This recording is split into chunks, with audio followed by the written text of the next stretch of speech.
दुनिया का सबसे भिखारी देश, अत्याचार सहन करने वाला देश बनाया है। उन्हीं इस देश के आतंकवादियों का भारत में आज की स्थिति में शासन है। इनके शासन को पलटने के लिए आप तैयारी में हैं? अगर पलटना चाहते हैं, अपना देश वापस लेना चाहते हैं, लायक पूर्वजों की नालायक संतानें लायक बनना चाहती हैं, तो आपको अपनी आदत में सुधार करना होगा। आत्म परीक्षण, आत्मावलोकन करने की बात हमारे मुख्य अतिथि जी कर रहे थे कि हमें दूसरों को उपदेश देने की जरूरत नहीं है, खुद अपने अंदर हम सुधार कैसे करें। सील का पालन हमें करना है या सील के दुश्मनों को पालन करना है? दरोगा जी आए हैं, चले जाएंगे, रहेंगे, कोई गारंटी नहीं है, कुछ लोग सामने हैं।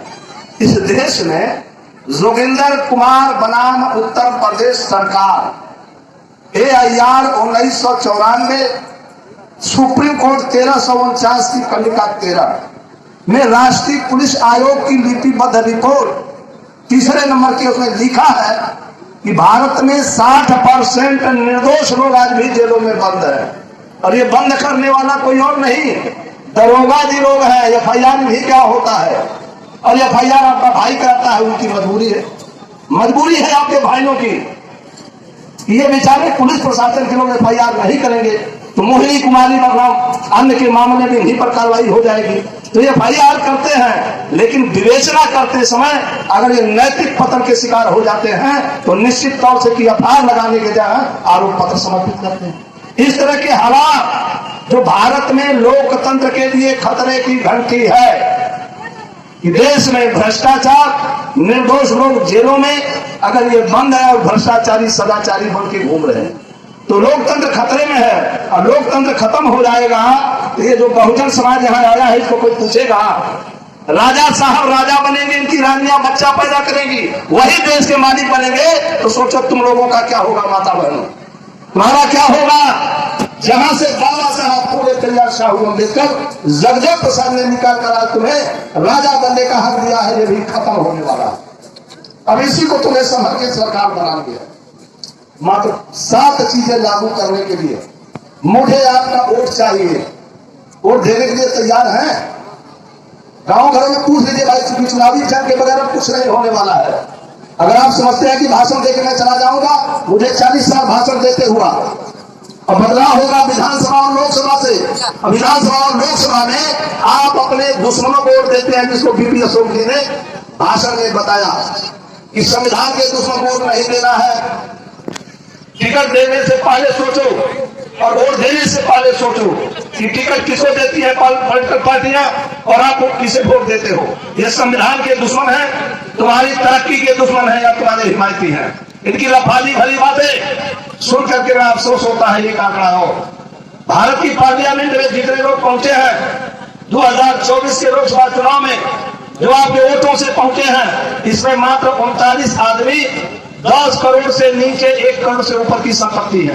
कितना रखते हैं? 1 करोड़ से 10 करोड़ की। उसके ऊपर वाले जो 10 करोड़ से 8 मिलियन डॉलर यानी 10,000 करोड़ के आसपास संपत्ति रखते हैं।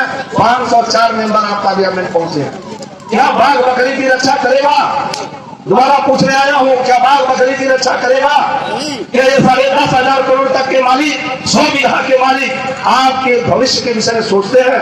अगर सोचते तो ये 80 करोड़ लोग 5 किलो राशन क्यों मांगते? 5 किलो राशन पर जिंदा रहने वालों, जरा सोचो, क्या अपने बच्चों की पढ़ाई दवाई का इंतजाम कर लोगे? क्या तुम अपने बच्चों की शादी ठीक से कर लोगे? क्या पढ़ाई दवाई का इंतजाम कर लोगे? मेरी नजर में तुम कर नहीं सकते हो। घुल घुल करके तुम जिंदा हो। ऐसी जिंदगी को लानत है। सवाल जिंदा रहने का नहीं, सवाल जिंदा रहने के स्तर का है। जीने के तरीके हैं, गुलाम बन करके जिंदा रहना, लात मुक्का खा के जिंदा, मां बहनों की आबरू लुटा करके जिंदा रहना। और दूसरा तरीका है कि दुश्मन से लड़ने के नाम पर डर करके पीछे मुड़ी घुमा कर भाग जाने वाला। और तीसरा मर्द पानीदार शोषित इनकलाब लेनी अमर योद्धा बाबू जगदेव प्रसाद अथवा देश की आजादी के लिए लड़ने वाले भगत सिंह और उनके साथियों को मैं नमन करता हूं कि फर्ज पर मिटने वाले डर असल में मर नहीं सकते। मौत आ जाए सम्मुख मगर भी डर नहीं सकते। अरे शहादत हासिल होती है राकेश भ्रमर, कुछ खुश नसीबों को जिन्हें है जिंदगी प्यारी, असल में वे कुछ कर नहीं सकते। तो हम इस देश से जंग लड़ना चाहते हैं। बताइए कितने लोग हमारे साथ रहने के लिए तैयार हैं, बाकी अपना जो सर छुपा के भागने वाले हैं, आज भी भाग जाए मुझे कोई फर्क नहीं पड़ने वाला, क्योंकि जंग की तैयारी है मेरी। बहुत दिन से भाषण देते हो गया, क्योंकि जिन्होंने आपका देश छीना है वह आपके भाषण से देश छोड़ने वाले नहीं है। उनसे देश लेने के लिए वोट के आधार पर आप लड़ोगे तो गांव वोटों की चोरी करते हैं, पैसे से खरीदारी करते हैं, और नहीं तो बड़े नाम में बेईमानी करते हैं। ऐसे बेमानों से निपटने के लिए सीधे बुलेट और बैलेट की तैयारी करो, हम तुम्हारे साथ खड़े हैं, तब जाके जंग होगी, देश मिलेगा। चौथी बात, दादा चंद्रगुप्त ने कभी हाथ फैला के भारत की भीख नहीं मांगा था कि ऐसे सिकंदर आओ चले जाओ। उन्होंने मुकाबला किया, सर पर कफन मार करके मुकाबला किया था, और जब मुकाबला किया तो सिकंदर मार खाया, भागा। उसका चाचा आया, पकड़ा गया, बंदी बनाया गया, पैरों पर पगड़ी गिराया, जान की भीख मांगा, और समझौता नहीं हुआ तो अपनी बेटी से शादी का प्रस्ताव दिया। समझौता हुआ तो 4 प्रदेश दहेज में दिया। 10 साल नार चीजें हमें वापस लानी है, इसके लिए कलिंग युद्ध से बड़ा युद्ध लड़ने की तैयारी करो। बाकी तो भाषण बहुतों का सुन चुका हूं। अब आता है कि अगर हम युद्ध लड़ेंगे तो या तो शहीद होंगे या तो सत्ता प्राप्त करेंगे, हम इसकी तैयारी में हैं। और इस बार 27 से लेकर 29 तक का जो चुनाव होगा, आर पार की जंग होगी। फैसला आपका, अगर तुम्हारी मर्जी होगी तो हमें समर्थन देना, और नहीं मर्जी होगी तो गुनाह नहीं है, क्योंकि हम अपना फर्ज अदा करेंगे। आप अपना फर्ज करो अदा या मत करो। हम 7 काम करेंगे। वह काम पहला है कि अगर आपने मुझे सरकार बनाने का मौका दिया तो पहला काम है कि इस देश में असली समाजवाद, लोकतंत्र और राष्ट्रीयता की स्थापना करूंगा। पहला असली समाजवाद, देश की आजादी से अब तक असली समाजवाद लोगों ने लाने के बजाय लफाजी भरे भाषण दिए। समाजवाद का मतलब है 2 लाइन में, या तो डॉक्टर लोहिया का समाजवाद या मार्क्स माओ लेनिन स्टालिन का समाजवाद। दोनों का फर्क समझ लेना।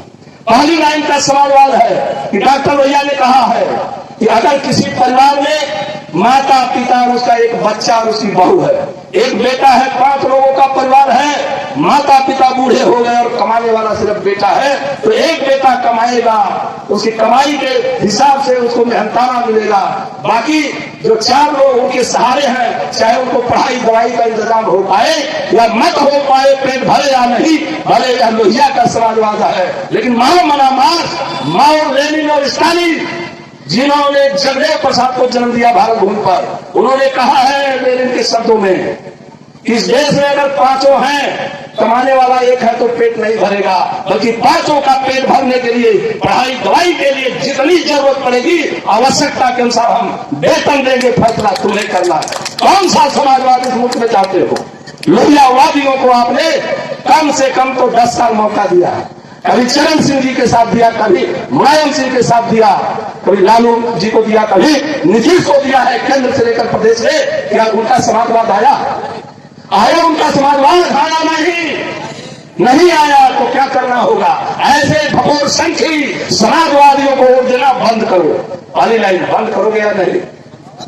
दूसरा समाजवादी जो नकली है, ये सीपीआई, सीपीएम, सीपीआई, एमएल, यह भी भारत सरकार में शामिल रहे थर्ड मोर्चा के साथ, और कई स्टेटों में सरकार में रहे। क्या उनका समाजवाद आ गया?